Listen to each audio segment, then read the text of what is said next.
Os irmãos agora me ouvem? Bom, parece que está tudo certo, né? Então, meus irmãos, perdão a falha, mas é uma alegria imensa poder cultuar ao nosso Deus, mesmo dessa forma estranha às nossas práticas de culto, mas pela glória do Senhor nós temos esse recurso. E então, sem mais delongas, a gente já perdeu um tempinho tentando recuperar o som, mas eu já convido os irmãos a abrirem as suas Bíblias na segunda epístola de Paulo aos Coríntios. Segunda de Paulo aos Coríntios. Os irmãos vão abrir suas Bíblias no capítulo 1 da segunda epístola de Paulo aos Coríntios. Nós vamos ler do versículo 3 até o versículo 7. Tá? Primeiro aos Coríntios, capítulo 1, versículo 3 ao versículo 7. Se os irmãos já encontraram, eu vou fazer a leitura. Os irmãos acompanham.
irmãos em Cajazeiras, temos irmãos em Souza, que estão enfrentando o Covid.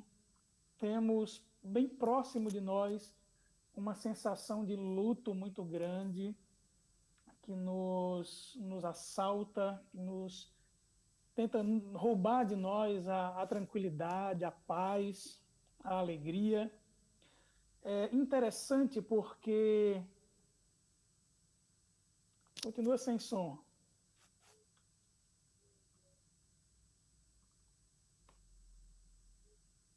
Temos bem próximo de nós uma sensação de luto muito grande que nos assalta, nos tenta roubar de nós a... Vamos continuando, né?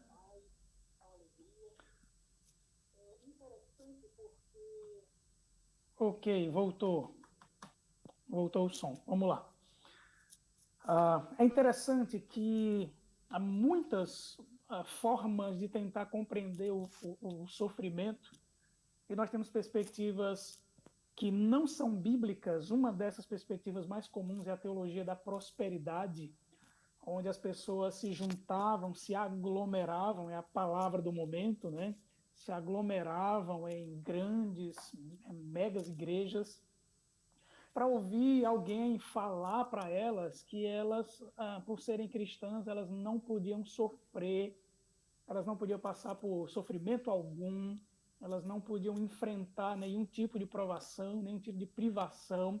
Se isso acontecesse, era por causa de pecados, mas que se esses pecados fossem confessados, fossem resolvidos, se os dízimos entrassem mensalmente, Deus haveria de, então, manter essa vida longe de qualquer tipo de provação, qualquer tipo de sofrimento, qualquer tipo de perseguição.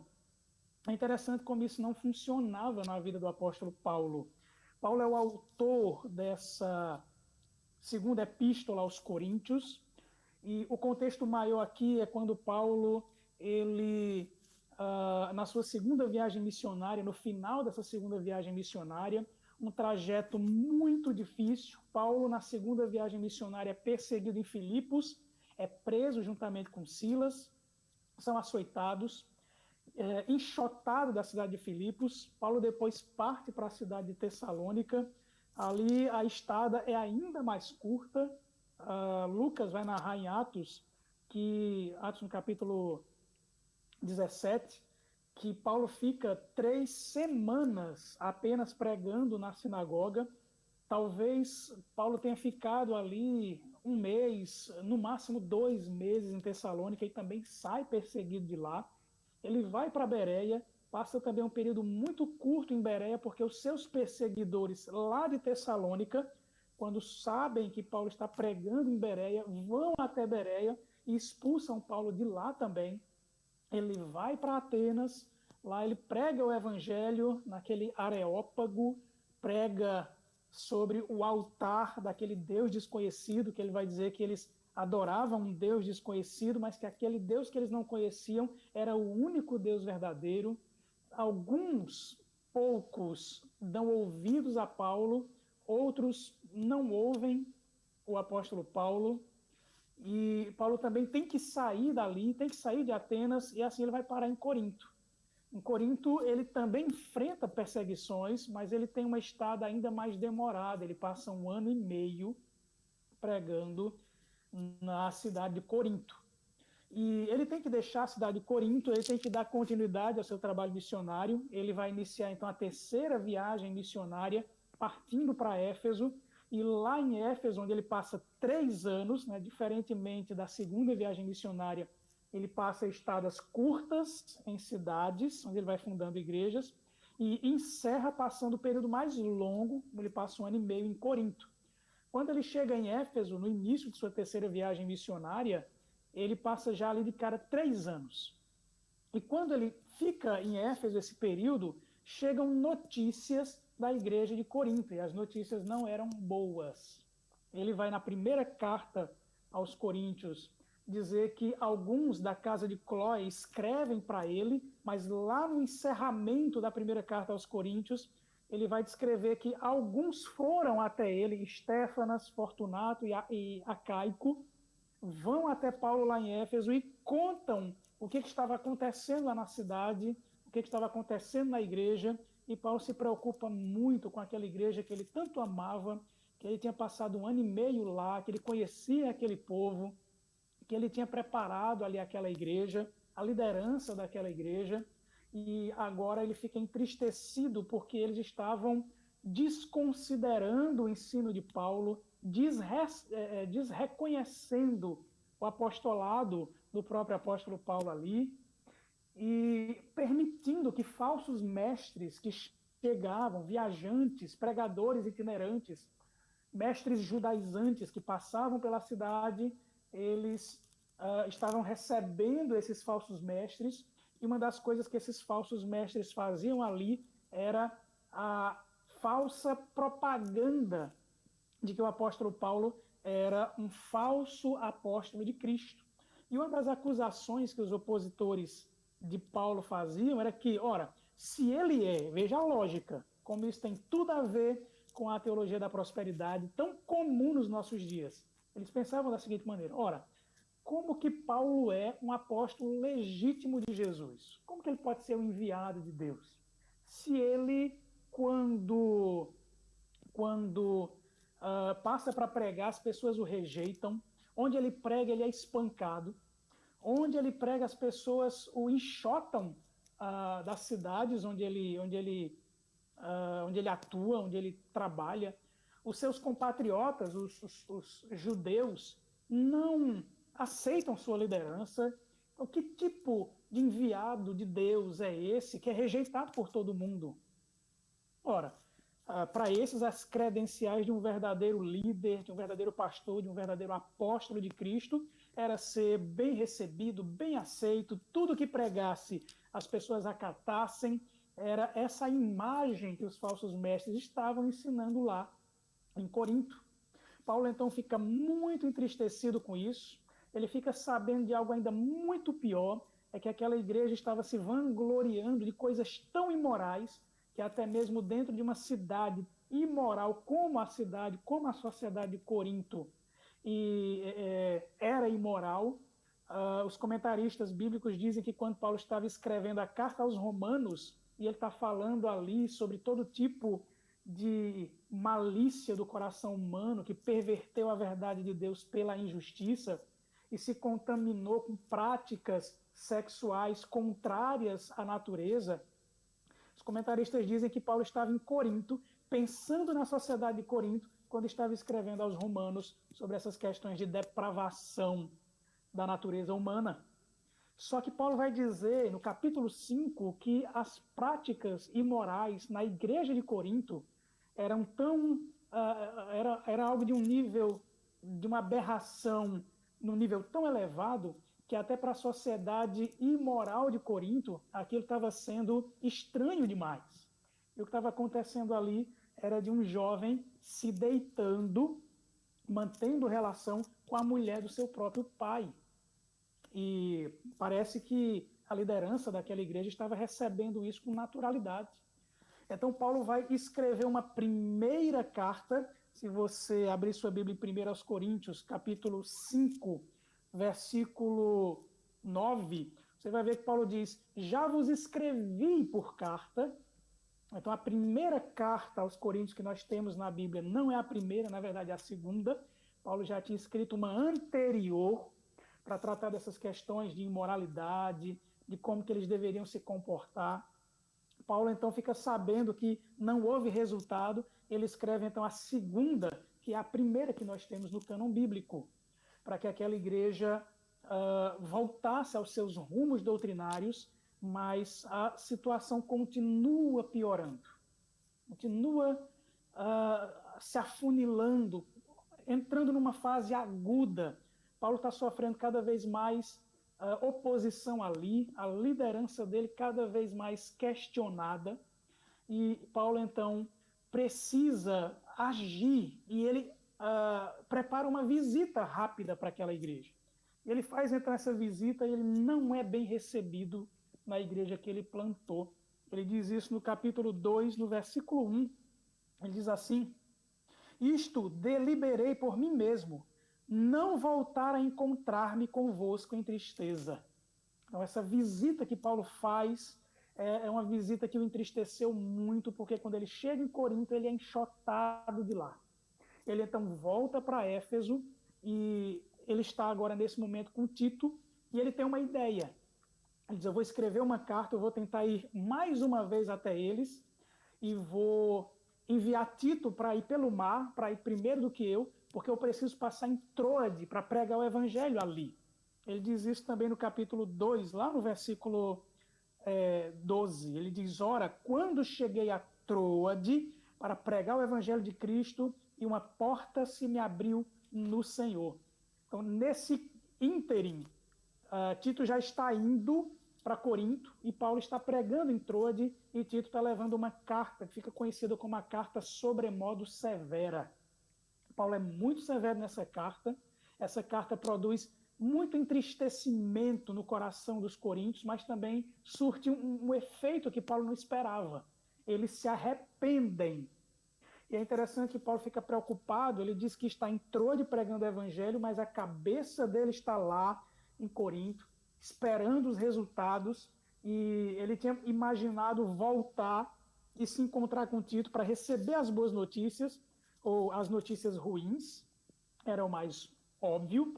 E quando ele se encontra com Tito, provavelmente ele já na região da Macedônia, ou em Filipos, ou em Tessalônica, que eram as igrejas maiores ali da região da Macedônia, Tito dá a notícia mais espantosa. Os coríntios se quebrantaram com a carta, que é já a terceira carta que Paulo escreveu aos coríntios, e Paulo agora escreve essa carta que nós temos aqui em mãos, lá da Macedônia, para manifestar sua alegria, porque aqueles irmãos receberam aquela carta, que era uma carta severa, mas eles receberam amorosamente, e aquilo provocou arrependimento no coração daqueles crentes. Então, Paulo, 4 cartas para a igreja de Corinto, 2 se perderam, a primeira e a terceira, a segunda e a quarta são preservadas aqui no cânon bíblico e entraram como primeira e segunda epístola de Paulo aos Coríntios. Mas Paulo vai escrever essa segunda epístola para defender o seu apostolado, para denunciar esses falsos mestres que estavam lá criticando caluniando o grande evangelista, o grande pregador Paulo, que esteve lá, que era conhecido daquela igreja, mas por causa das calúnias, das mentiras que aqueles falsos mestres pregavam lá contra Paulo, muitos estavam promovendo oposição contra ele. Depois dessa terceira carta, a carta severa, Paulo se alegra muito com o resultado. Ele percebe que há ainda muita lealdade naquela igreja em relação ao apóstolo Paulo, e ele vai escrever para mostrar as credenciais de uma vida cristã, as credenciais de um apostolado, e como que parte dessa credencial é como Deus permite que na vida cristã nós soframos, mas que ao mesmo tempo sejamos consolados por Ele. Então eu queria convidar os irmãos para nós refletirmos nesse seguinte tema, o consolo em meio às tribulações. Algo que na vida cristã jamais deveria ser estranho para nós, os sofrimentos, as provações, as privações, as perseguições. Paulo escrevendo a Timóteo, ele diz: todos que querem viver piedosamente, e piedade era um sinônimo para a vida cristã no primeiro século. Se você era um cristão, você era considerado alguém piedoso. Então, Paulo diz a Timóteo: todos que querem viver uma vida cristã consistente, ou todos que querem viver piedosamente, aí ele diz, serão perseguidos, sofrerão perseguição. Então, na maior naturalidade, os coríntios estavam abrindo mão da boa teologia do sofrimento que o próprio Paulo havia ensinado para eles, para receber essa falsa mensagem dos sofrimentos. Ora, os falsos mestres diziam: Paulo não é líder, não é cristão, não é apóstolo. E quando alguém perguntava por quê, dizia: porque ele é rejeitado. Porque quando ele prega, as pessoas batem nele. Paulo vai dizer agora o oposto e desenvolver para nós uma belíssima teologia do sofrimento, uma maneira belíssima de enxergarmos as tribulações da vida.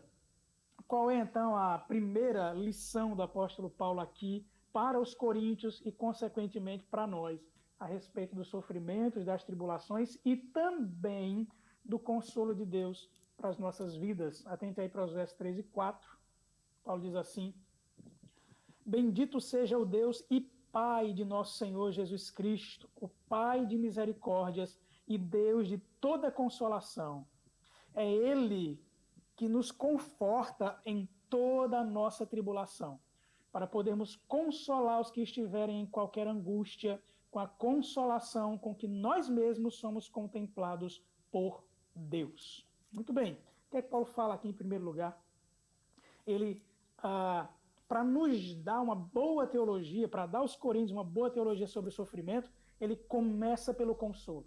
Ele começa mostrando a grandeza desse Deus que é Pai e é Pai de misericórdias.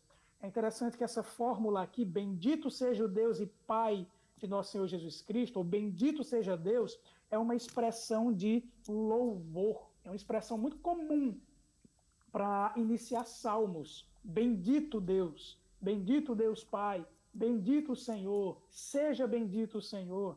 É muito comum nos salmos essa expressão. Paulo aqui está desenvolvendo uma compreensão acerca do valor do louvor a Deus como reconhecimento do consolo.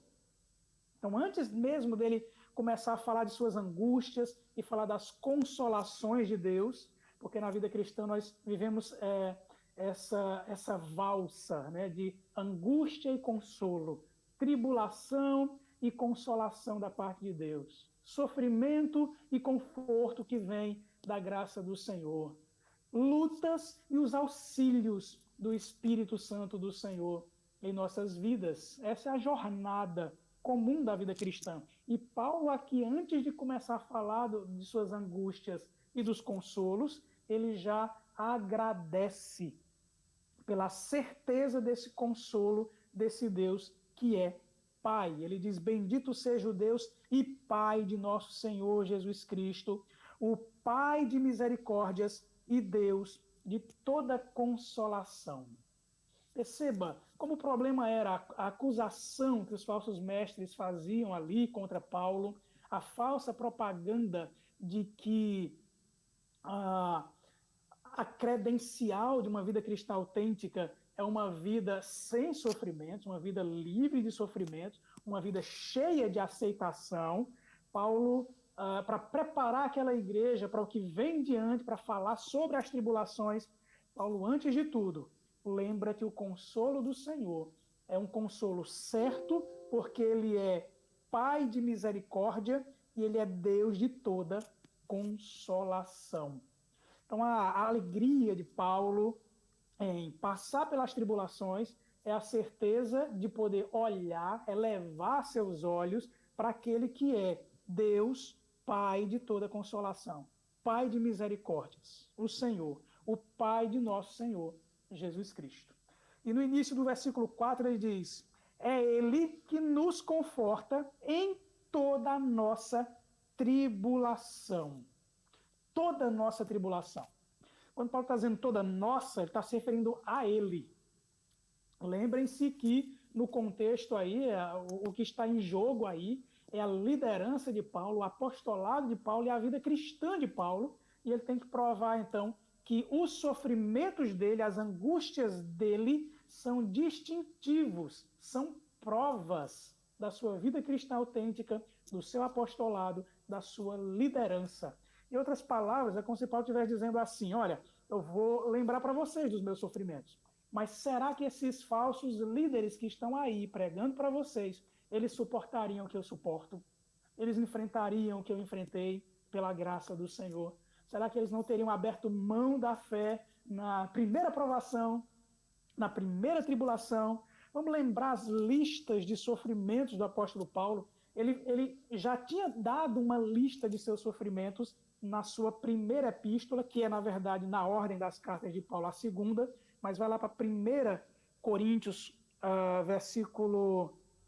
capítulo 4, versículos 9 a 13. Volta um pouquinho aí, vamos fazer esse exercício para os irmãos verem como que Paulo, falando de seus sofrimentos, ele fala desses sofrimentos não como uma rejeição, mas como uma aprovação.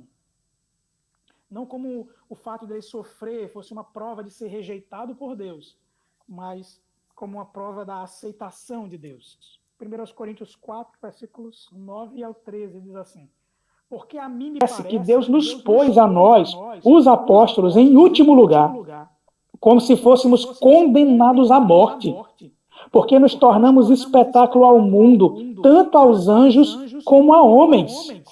Nós somos loucos por causa de Cristo, e vós sábios em Cristo. Ele está ironizando os coríntios aqui. Nós fracos e vós fortes, vós nobres e nós desprezíveis. Até a presente hora sofremos fome e sede, e nudez, e somos esbofeteados, e não temos morada certa, e nos afadigamos trabalhando com as nossas próprias mãos. Quando somos injuriados, bendizemos. Quando perseguidos, suportamos. Quando caluniados, procuramos conciliação. Até agora temos chegado a ser considerados lixo do mundo, escória de todos. Olha que lista dolorosa de Paulo. Ele está listando aqui fome e sede, nudez, escassez de elementos tão abundantes em nossa vida. E Paulo tinha escassez. Escassez de comida, escassez de água, escassez de vestimenta, escassez de tranquilidade, porque ele diz: somos esbofeteados. Escassez de um abrigo, não temos morada certa. E em meio a tantos trabalhos que eram realizados por eles, eles eram perseguidos, injuriados e suportavam isso, bendizendo o Senhor. Quando eram caluniados, ele diz: nós, em vez de declararmos guerra contra aqueles que nos caluniam, nós buscamos a conciliação. Buscamos ter paz com as pessoas que nos caluniam. Até agora temos chegado a ser considerados lixo do mundo e escória de todos. Paulo diz: olha, nós, por causa de Cristo, por causa do Evangelho, somos considerados lixo para o mundo. A outra lista, a segunda lista que Paulo faz sobre os seus sofrimentos é na segunda carta aos Coríntios, no capítulo 6, dos versos 4 ao 2. Por favor, volte para a segunda aos Coríntios 6, e agora você vai ler comigo do verso 4 ao 10. E Paulo diz assim, a segunda lista: pelo contrário, em tudo recomendamo-nos a nós mesmos como ministros de Deus, na muita paciência, nas aflições, nas privações, nas angústias, nos açoites, nas prisões, nos tumultos, nos trabalhos, nas vigílias. E vigília aqui não é reunião de oração que começa de noite e vira até o outro dia, não. Vigília aqui era fugindo de uma cidade para outra sem ter como dormir. É ter que sair como ele foge em Damasco num cesto de madrugada. Precipitam ele lá num penhasco dentro de uma cesta de vime para que ele pudesse escapar das mãos ali do rei Aretas. Nos jejuns, ou seja, na falta de comida, na pureza, no saber, na longanimidade, na bondade, no Espírito Santo, no amor não fingido, na palavra da verdade, no poder de Deus, pelas armas da justiça, quer ofensivas, quer defensivas, por honra e por desonra, por infâmia e por boa fama, como enganadores e sendo verdadeiros, como desconhecidos e, entretanto, bem conhecidos, como se estivéssemos morrendo e, contudo, eis que vivemos, como castigados, porém não mortos, entristecidos, mas sempre alegres, pobres, mas enriquecendo a muitos, nada tendo, mas possuindo tudo. Essa é a segunda lista dos sofrimentos de Paulo para a mesma igreja que agora não estava mais considerando que Paulo era um verdadeiro discípulo de Jesus, um líder, um apóstolo sobre eles, um pastor sobre eles. A terceira lista que Paulo faz é no capítulo 11 dessa mesma carta, nos versículos 23 ao 28, e essa é a mais espantosa. Paulo começa assim: São ministros de Cristo, e aqui ele está se referindo aos falsos que estavam lá. Falo como fora de mim. Eu ainda mais, em trabalhos muito mais em prisões, em açoites sem medida, em perigos de morte, muitas vezes. 5 vezes recebi dos judeus uma quarentena de açoites menos um. Quarentena de açoites menos um, aí se você for bom de matemática, 5 vezes 40 dá 200. Menos um em cada uma dessas sequências, 195 açoites Paulo levou. E esse menos um é o que nas leis romanas, aliás, nas leis judaicas, nas leis romanas, que era imposta sobre também as leis judaicas, era a de misericórdia do imperador. O imperador dizia, você está punido com 40 chibatadas, mas como eu sou tão misericordioso, tão bondoso, eu vou tirar uma. Você vai sofrer só 39. Quando chegar na 39ª e não tiver a 40ª, você vai lembrar o quanto que eu sou bondoso. Paulo levou 5 dessas, 5 quarentenas de açoites.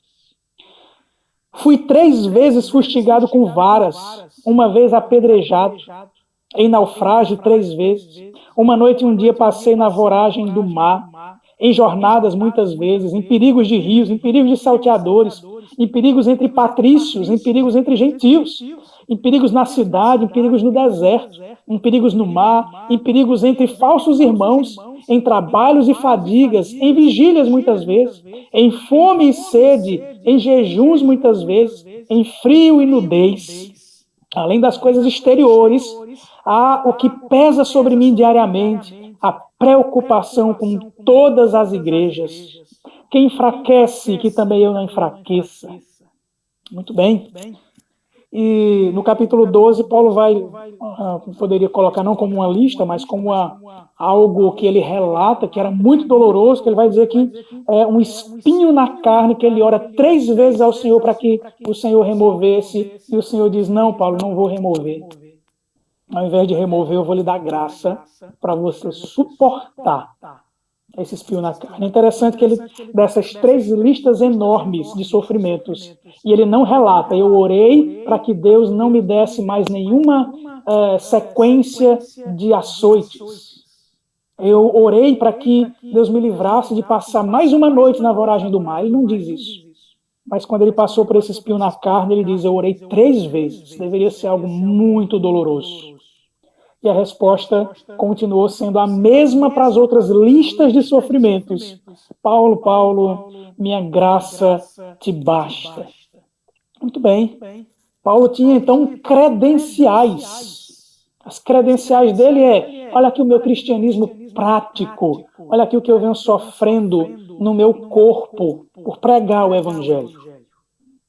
Só que diante de todos esses sofrimentos, perceba uma coisa, eu continuo olhando para Deus, enxergando sua bondade, enxergando sua misericórdia, reconhecendo que Ele é o Pai de misericórdias e Deus de toda consolação. Porque Paulo, esse que podia listar tantas coisas, tantos sofrimentos que ele passou, é aquele que diz, Ele, o Senhor, é o Pai de misericórdias, é o Deus que me consolou em todas essas tribulações.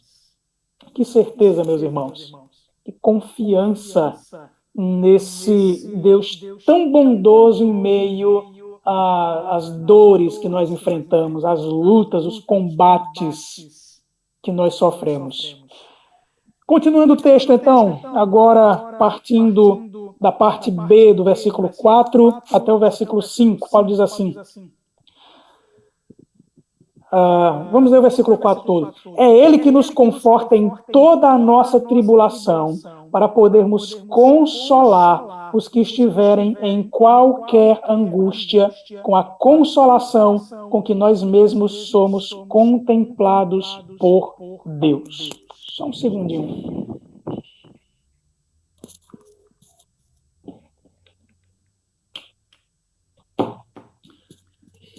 São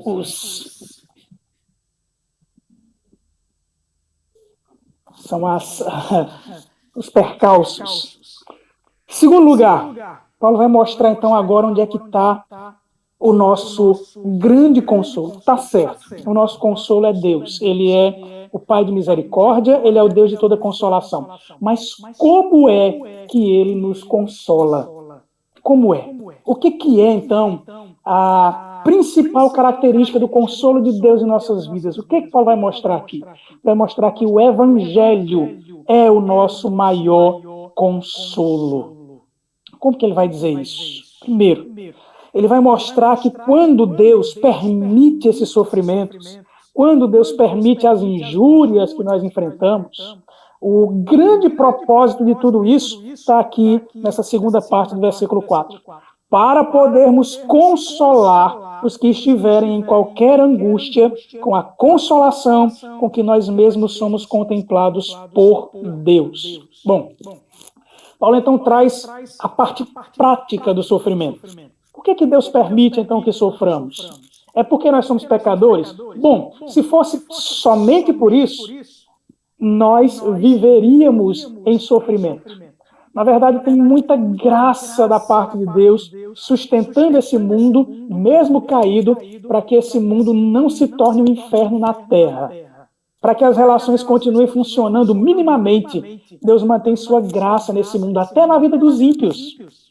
Por isso que a gente encontra ímpios que são corteses, que são educados, que se comportam, que às vezes têm um testemunho que parece ser um testemunho cristão, às vezes um testemunho que se parece mais, se assemelha mais com um testemunho cristão do que muitos que estão nas igrejas e são membros das igrejas. Mas Paulo vai dizer, olha, essas tribulações que nós enfrentamos aqui, ela tem um propósito, Deus tem um propósito maior nisso. E o propósito é nos tornar cada vez mais preparados para servirmos ao Senhor com cada vez mais qualidade. Quando nós ouvimos a pregação do Evangelho, nós cremos pela fé, nós cremos num conteúdo, esse conteúdo diz que nós somos pecadores, esse conteúdo diz que Deus é santo, esse conteúdo diz que Deus enviou seu Filho para salvar pecadores que estão nas mãos desse Deus irado contra os nossos pecados. E que se nos arrependermos dos nossos pecados, cremos em Cristo, confiarmos na sua solução, que é a sua obra redentiva, nós teremos o perdão dos nossos pecados, reconciliação com Deus e nossa paz com Ele. E seremos dele, seremos povo dele. Muito bem, uma coisa é ouvirmos isso e crermos. Outra coisa é que os adventos da vida, aquilo que a vida nos traz como percalços, aquilo que o pecado que existe no mundo e existe dentro de nós mesmos, que atrai a maldade para nós. Então aí nós temos que lidar com esse mundo de sofrimentos à nossa volta, com o luto, com as tentações. É aí onde aquele evangelho que nós ouvimos, ele é cada vez mais encaixotado em nosso coração, apertado em nosso coração, fixado em nosso coração. É quando nós somos experimentados na vida cristã. Paulo diz, olha, quando nós somos experimentados na vida cristã, quando nós temos o evangelho então amaciado em nosso coração, em nosso ser, em nosso testemunho, aí sim, meus queridos, nós podemos consolar a todos quantos vierem até nós. Essa é a questão prática, sermos transmissores desse evangelho consolador em prática. Não somos apenas aqueles que falam de coisas que nós nunca experimentamos. Jesus nos consola. Nós dizemos isso para alguém que está em sofrimento. Tá, mas onde você percebeu esse consolo de Deus em sua vida? E aí, se você foi alguém experimentado por esse consolo nas tribulações, aí você vai poder dizer, eu passei por isso. Essa tribulação que você está enfrentando aí foi uma tribulação minha. Essa tribulação eu fui experimentado nela. E quando eu passei por essa tribulação, o evangelho ficou cada vez mais claro para mim. Ao invés de me distanciar da fé, Deus usou essa tribulação para que o evangelho ficasse cada vez mais claro, cada vez mais nítido, cada vez mais firmado, cada vez mais pregado em nosso coração, no meu coração, através dessa vida prática, das lutas que eu enfrentei e dos consolos que eu recebi do Senhor pelo evangelho. Então Paulo vai dizer no verso 5, porque assim como os sofrimentos de Cristo se manifestam em grande medida a nosso favor, assim também a nossa consolação transborda por meio de Cristo. Então qual é a base dessa consolação? A base dessa consolação é olharmos para Cristo e vermos o que ele passou. O que é que ele passou? Os sofrimentos dele. Quando nós analisamos os sofrimentos de Cristo, o estado de humilhação do nosso Redentor, nós vamos ver que ele passou por uma encarnação onde ele se esvazia de sua glória, Paulo diz isso em Filipenses 2, e ele, como nós, assumindo a natureza humana, igual a minha, igual a sua, porém sem pecado, ele vai sofrer todo tipo de afronta. Ele vai sofrer na carne, ele vai sangrar, ele vai ser cravado numa cruz. Ele vai ter sua testa dilacerada por uma coroa de espinhos. Ele vai sofrer os açoites, que Paulo agora pode dizer, eu também sofri os açoites que o meu Senhor sofreu. Por isso que ele diz, porque assim como os sofrimentos de Cristo se manifestam em grande medida a nosso favor, assim também a nossa consolação transborda por meio de Cristo. Paulo quer dizer que há uma ordem na vida cristã. Se nós somos discípulos de Jesus, a nossa fé, diferentemente da fé de outras pessoas que depositam a sua confiança, a sua fé em outras pessoas, em outros personagens, nós cremos no Deus que encarnou e que foi à cruz morrer. Nenhuma outra religião acredita que o Redentor, o Salvador, é alguém que morre. Só o cristianismo. Então a ordem no cristianismo é primeiro a humilhação, depois a exaltação. É o que Paulo está lembrando os coríntios. Está dizendo, olha, a semelhança de Cristo, nos sofrimentos dele, tudo que ele passou para que nós fôssemos redimidos, para que nós fôssemos abençoados. Da mesma forma, os sofrimentos que nos sobrevêm, são também para desaguar em benefícios de outras pessoas, de oportunidades para a pregação do Evangelho, para que os sofrimentos de Cristo e as consequências desse sofrimento, as consequências de seu amor redentivo, alcance tantas pessoas possíveis, tantas pessoas as quais nós podemos ser usados por Deus para alcançar. Então Paulo dá um destino para os sofrimentos muito elegante. Quando nós paramos rapidamente para pensar em sofrimentos, a gente não consegue imaginar algo tão elegante como Paulo está falando aqui. Paulo está dando aos sofrimentos um destino de benefícios, um destino de bênçãos. E a lógica dele é, olha para o Evangelho. O Evangelho mostra o quanto que Jesus sofreu para que nós fôssemos redimidos. O quanto que ele foi humilhado para que depois fosse exaltado. Na vida cristã é a mesma coisa. Enquanto aqui nós podemos esperar muito bem as humilhações, sofrimentos, dores, lutos dessa vida, sabendo que até que a exaltação venha no novo céu e na nova terra, até que ressuscitemos nesse corpo glorificado, para vivermos eternamente em corpo com o nosso Senhor, que ressuscitou a nossa semelhança, sendo o primeiro daqueles que irão ressuscitar com o corpo glorificado para permanecerem com Ele para todo sempre. Até lá, nós estamos aqui e os nossos sofrimentos são alvos da misericórdia de Deus para desaguar em evangelho, conversão, salvação de muitos outros. É isso que Paulo está dizendo aqui para os coríntios. A partir do verso 6, ele vai continuar desenvolvendo as consequências dos sofrimentos, as boas consequências dos sofrimentos, mas vai estimular os coríntios a perseverar com paciência nos sofrimentos da vida. Ele vai dizer assim nos versos 6 e 7. Mas se somos atribulados, é para o vosso conforto e salvação. Se somos confortados, é também para o vosso conforto, o qual se torna eficaz, suportando vós com paciência os mesmos sofrimentos que nós também padecemos. A nossa esperança a respeito de vós está firme, sabendo que, como sois participantes dos sofrimentos, assim o sereis da consolação. O que Paulo quer dizer aqui? Olha a lógica dele. Mas, se somos atribulados, é para o vosso conforto e salvação. Bom, pense nos trajetos missionários de Paulo. Em todos esses sofrimentos que ele listou e que nós lemos aqui.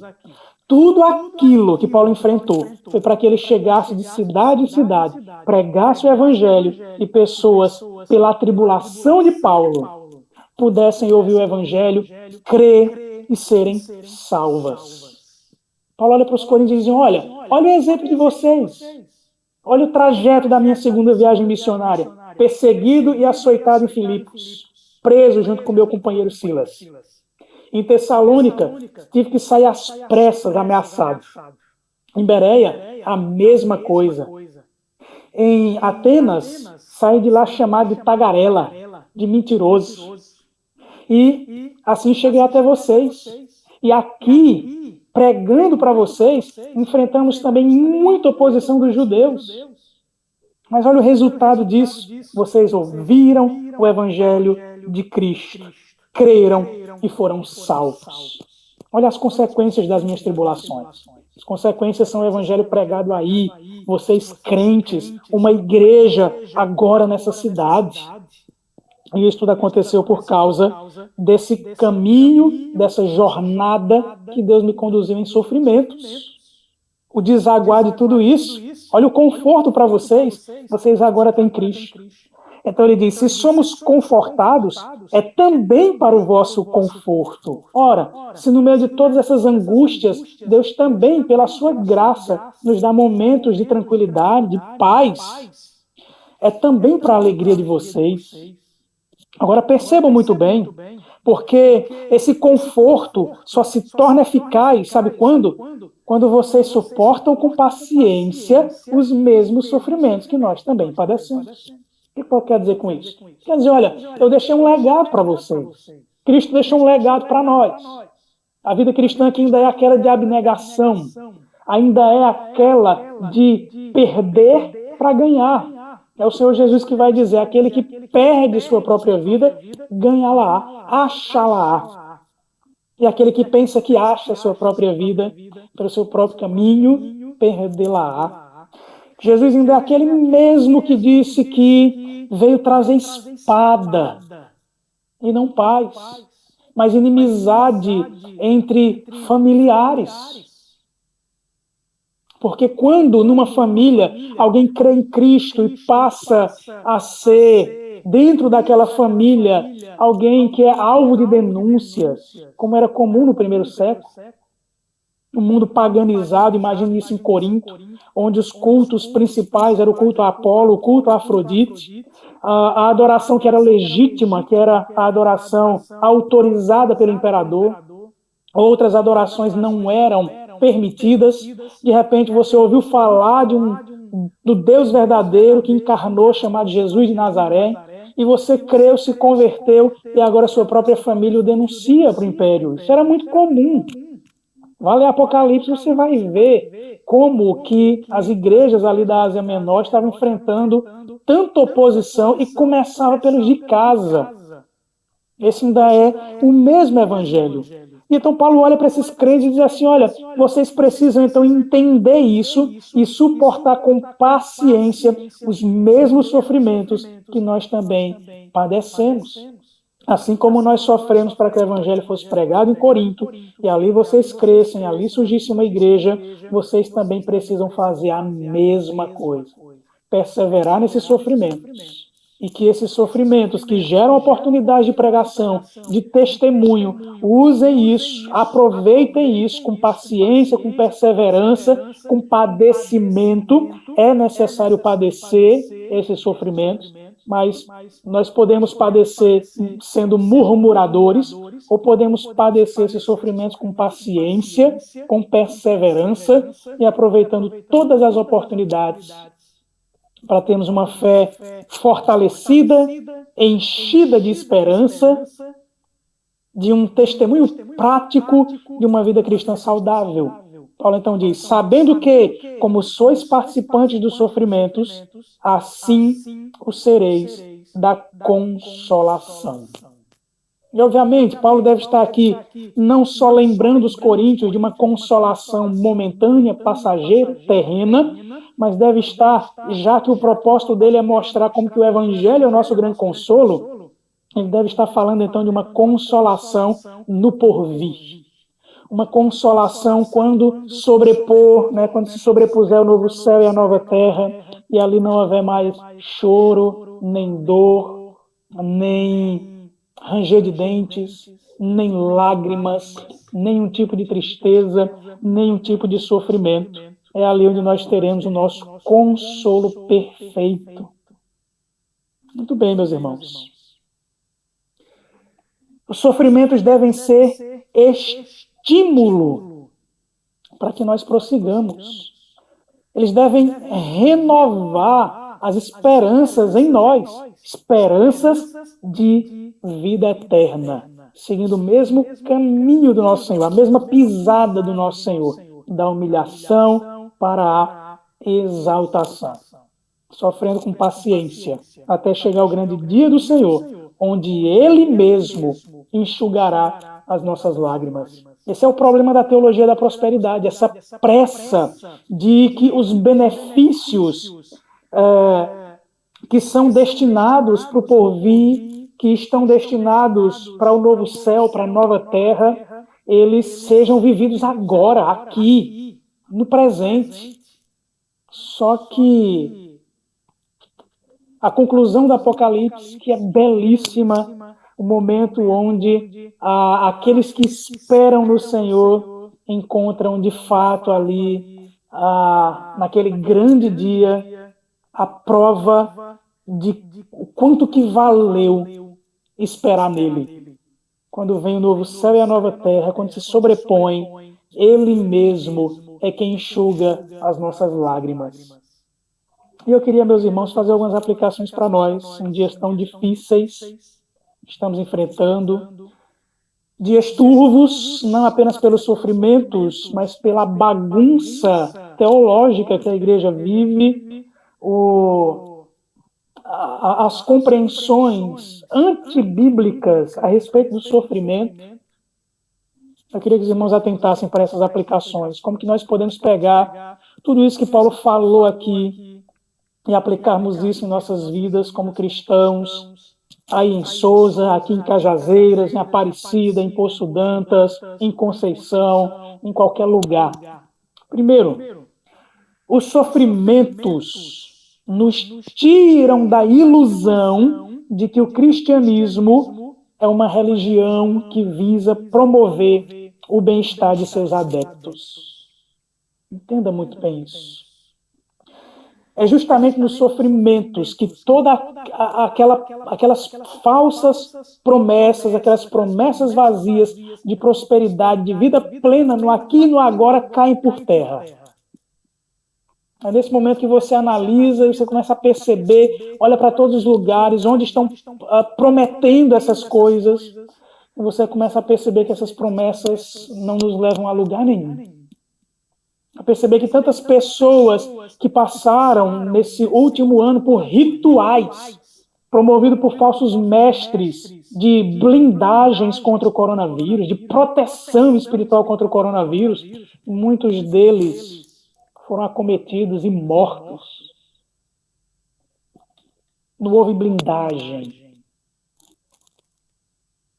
Na verdade, não existe nada que impeça que os nossos olhos se fechem para essa vida. De fato, vamos morrer. Mas como que o cristão encara a morte diferentemente do não cristão? O não cristão encara a morte como um desafio, um inimigo invencível. Mas o cristão encara a morte de outra forma. Ele enxerga a morte como um processo gracioso de Deus. Já parou para pensar que é justamente quando você morrer que você vai parar de pecar e de afrontar o seu Senhor? Como que a morte é um ponto final gracioso de Deus para os seus remidos, para essa vida de pecado. como que morrer para o cristão é dar um ponto final à sua vida de desobediências a Deus e agora abrir os olhos para uma vida na presença do Senhor, uma vida santa. Então, pare de acreditar nesse cristianismo torto que tem sido ensinado por aí. Os sofrimentos, eles nos deixam claros que é ilusório imaginar que a vida cristã é uma vida de promessas de regalias nesse mundo. Pelo contrário, a fé cristã, ela não visa o bem-estar físico dos seus adeptos. Aqui nós vamos perecer. E enxergar isso nos impulsiona a uma missão encarnada, atuante. Fico imaginando os teólogos da prosperidade que fazem suas cruzadas lá na África, baixam lá naqueles países paupérrimos com seus jatinhos particulares, prometendo às pessoas que se elas entregarem o seu dízimo, a sua oferta, elas vão ter a solução da fome resolvida naquela nação, naquela cidade. Depois eles enchem os seus bolsos, entram nos seus jatinhos e partem de lá. Somente uma teologia coerente do sofrimento para que nós tenhamos uma missão genuína, uma missão daqueles servos e servas do Senhor Jesus dispostos a entregarem suas vidas para que o Evangelho seja formado no coração de pessoas, como Paulo fez. Paulo diz aos Coríntios, olha, por causa dos meus sofrimentos, que o Evangelho chegou até vocês, que a salvação chegou até vocês. Eu padeci tudo isso com muita alegria, para que o Evangelho fosse pregado e vocês fossem salvos. Somente alguém que tem uma teologia pura do sofrimento, bíblica do sofrimento, vai conseguir se engajar corretamente. Vai pegar esse corpinho que nós temos aqui, que Deus deu, e se engajar e gastar esse corpo na missão do Senhor. De outra forma, isso não é possível. Terceira aplicação. Os sofrimentos solidificam o Evangelho em nós, para que a gente saia de uma mensagem teórica para uma mensagem prática. Nós vivemos essa transformação. Quando você prega para alguém, você diz, olha, se você não crê no Senhor, olha, se você crê no Senhor, mas se sua vida não mudar, você não vai ter crido de verdade. E a pessoa olha para você e diz, mas onde que você mudou? E você não consegue fazer uma lista dessas mudanças, dessas transformações. O Evangelho ainda está teórico, ainda ficou guardadinho na sua mente, ainda bem que deve ter ficado guardadinho na sua mente, mas ele precisa ir para a sua pele, ele precisa ir para o seu sangue, para as suas entranhas, para que através de muitos sofrimentos o Evangelho seja solidificado em sua vida cada vez mais. Por último, os sofrimentos nos preparam para sermos servos cada vez mais atuantes no reino de Deus. Ora, você já parou para imaginar que as experiências da vida, as lutas da lida cotidiana, a maneira como você perdeu pessoas, a maneira como pessoas lhe traíram, e você foi experimentado ali em meio à traição oferecer perdão, a maneira como as pessoas lhe maltrataram, e ao invés de pagar os maus tratos com maus tratos, você pagou com o bem. Você pagou com perdão. Você está sendo então experimentado e aprovado pelo Senhor, para que, à medida que você é cada vez mais usado, engajado por Deus no seu reino, na sua missão, você seja cada vez mais amadurecido, preparado para ser usado por Deus para toda boa obra. Então, ao invés de se lastimar pelos sofrimentos que você tem enfrentado, é óbvio, há sofrimentos que vêm sobre nós por causa de nossas desobediências mesmo. E aí essas desobediências precisam ser confessadas, arrependidas, trabalhadas em nosso coração, mas devemos então sofrer as consequências delas. E tem outros sofrimentos que vêm, não porque nós pecamos ou alguém pecou à nossa volta, mas porque o mundo é caído, jaz no maligno, há pecados à nossa volta, há pessoas provocando sofrimentos e nós estamos então provocando sofrimentos nas pessoas o tempo todo. Então perceba muito bem isso, muito claramente isso. À medida que os sofrimentos que nos sobrevêm, que Deus permite, então, que passemos por essas experiências dolorosas, Ele nos prepara para coisas grandiosas no seu reino. Não para que a gente lide com elas de maneira egoísta. Me deparo com muita gente que chega para mim e diz: pastor, eu tive uma experiência ruim no meu relacionamento anterior, não deu certo, eu agora me fechei, me blindei para nunca mais amar ninguém, nunca mais entregar o meu coração para uma mulher, ou para um homem, para um marido, para uma esposa. Muito bem, você está usando o seu sofrimento para o mal. É isso mesmo. E eu estou citando só um exemplo. Muito bem, meus queridos. Que nós, assim como Paulo, louvemos a Deus pelos sofrimentos. Tenhamos uma teologia correta sobre ele. E que os sofrimentos nos levem a sermos cristãos cada vez mais engajados, amadurecidos, preparados por Deus para mostrar ao mundo que o nosso consolo vem do Senhor, que nos deu seu Filho para morrer por nós. E o resultado de sua morte é a nossa salvação. E que assim vivamos, morrendo, para que outros sejam salvos pela pregação do Evangelho, provindo da nossa boca, do nosso testemunho, das nossas marcas no corpo.